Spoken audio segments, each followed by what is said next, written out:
ఈ స్తోత్రము. దేవుని వాక్యం వించిన ప్రేమైన సహోదరి సహోదరులకు దేవుని నామమున శుభాభివందనములు తెలియచేయుచున్నాము. ఈరోజు వేకుమన్న ఫిబ్రవరి 28వ తారీఖుది పాలించు పవిత్రత. దేవుని యొక్క పరిశుద్ధతకు దేవుని యొక్క ఏలుబడి లేక పరిపాలనతో సంబంధం కలదు. పలు కీర్తనలు యెహోవా రాజ్యం చేయుచున్నాడు అని ప్రారంభమై పరిశుద్ధతతో ముగింపబడుట మన గమనికను ఆకర్షించినవిగా ఉన్నవి.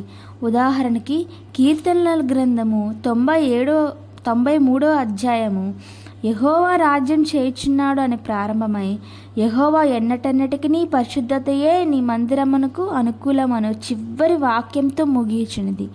అదే ప్రకారముగా కీర్తన గ్రంథంలో 97వ అధ్యాయంలో కూడా యెహోవా రాజ్యం చేయుచున్నాడుతో ప్రారంభమై 12వ వాక్యంలో ఆయన పరిశుద్ధ నామమును బట్టి ఆయనకు కృతజ్ఞతాస్తుతులు చెల్లించుడని పరిశుద్ధతతో ముగియుచున్నది.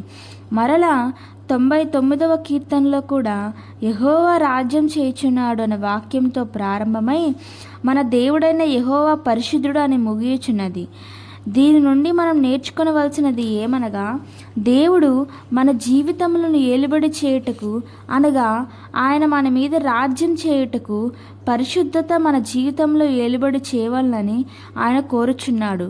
పరిశుద్ధ దేవుడు తన పరిశుద్ధతను ప్రేమించని వారిని ఏలుబడి చేయకపోవచ్చును.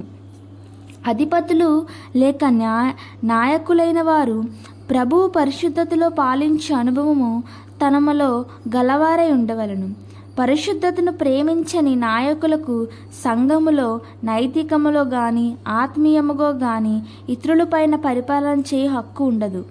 తన ఆత్మపైన ఏ కట్టుబాటు లేనివాడు శిథిలమైపోయిన పట్టణమునకు మరియు ప్రాకారపు గోడలు లేని పట్టణమునకు సమానము. పడిపోయిన ప్రాకారపు గోడలు గల పట్టణము కాపుదల లేనిదిగా ఎల్లప్పుడూ శత్రువు యొక్క దాడులకు గురియగుచుండును.